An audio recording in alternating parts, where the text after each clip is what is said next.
হাত দিয়ে টান দিলেই উঠে যাচ্ছে সড়কের কার্পেটিং। সংস্কারের 3 দিন পার না হতেই রাস্তার বেহাল অবস্থা। যশোর বিজ্ঞান ও প্রযুক্তি বিশ্ববিদ্যালয়ের সড়কে নিম্নমানের সামগ্রীর ব্যবহার ও দায়সারা কাজের অভিযোগ শিক্ষার্থীদের। ঠিকাদার ও প্রকৌশলীদের দুর্নীতিতে ক্ষুব্ধ ছাত্রছাত্রীরা।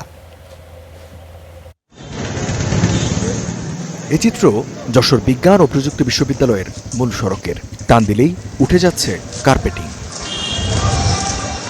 বিশ্ববিদ্যালয়টির প্রধান ফটক থেকে কেন্দ্রীয় মসজিদ পর্যন্ত প্রায় 100 মিটার লম্বা সড়ক সংস্কারের কাজ হয় চলতি বছরের জানুয়ারিতে। গত 18 মার্চ ঈদ উল ফিতরের ছুটিতে সড়কের পিচের কাজ শেষ করে ঠিকাদারি প্রতিষ্ঠান। এর 3 দিন পরেই গাড়ির চাকার সঙ্গে উঠতে শুরু করে কার্পেটিং। রাস্তার কার্যক্রমটা ডেডলাইন অনুযায়ী হয়নি, তারপরও ফাইনালি আমরা ঈদের পরে যে দেখি যে একটা কাজ হয়েছে, কিন্তু আমরা এসে দেখি যে আপনার একটা ফাইনাল ডান ছিল না। আপনার এখানে বিভিন্ন ধরনের অনিয়ম দুর্নীতি হয়েছে, যার বাস্তব প্রমাণ হচ্ছে রাস্তাটা নির্মাণের 2-3 দিনের মধ্যে হাত দিয়ে পিছু উঠে ফেলা যায়। মানে আমাদের প্রশাসন ছিল এখানে এবং যারা হচ্ছে কনস্ট্রাকশনের কাজ করেছে, কোনো না কোনো গাফিলতি তো এখানে অবশ্যই আছে।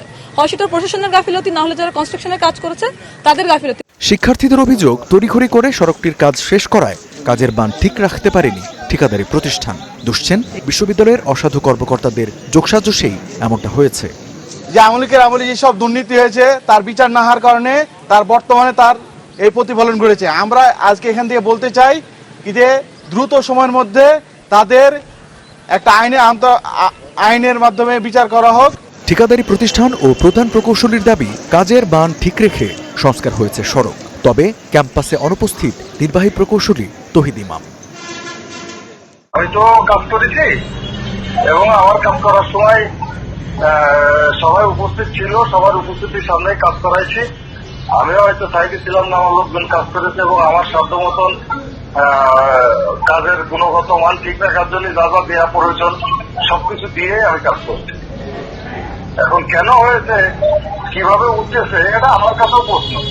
সকাল 9টা থেকে 8টা থেকে রাত 9টা পর্যন্ত আমি ছিলাম জায়গাতে। আমি এখানে বলবো অবশ্যই এখানে ত্রুটি নেই, আমি কোথাও কম দিই না, মাপলে পাবেন জায়গাতে ঠিকনেস যাদের আছে না। আমাদের ইঞ্জিনিয়াররা বা ঠিকাদাররা তো বলছে যে স্যার আমাদের সময় দেন, আমাদের যে স্টেপগুলো আছে সেগুলো আমরা ফলো করি, তারপরে যদি নির্দিষ্ট সময় পরে উঠে যায় তখন আপনারা আমাদেরকে ধরবেন। তারা এটা বলতেছে, কারণ আমরা তো বিল দেই না আমরা কারো কিন্তু বিল দেই না। কাজে ত্রুটি কিংবা অনিয়ম থাকলে তদন্ত করে জড়িতদের বিরুদ্ধে ব্যবস্থা নেওয়ার আশ্বাস বিশ্ববিদ্যালয় প্রশাসনের। যদি অনিয়ম হয়ে থাকে অবশ্যই আমরা প্রশাসনিকভাবে অবশ্যই আমরা ব্যবস্থা নেব ইনশাআল্লাহ। এখানে অনিয়ম এখন বরদাস্ত করব না। 2024-25 অর্থ বছরে সড়ক সংস্কার, দুপাশে ড্রেন, ফুটপাত, কার্পেটিং ও ব্লক বসানো নিয়ে মোট ব্যয় ধরা হয়েছে 67 লাখ টাকা। Desk report, star news.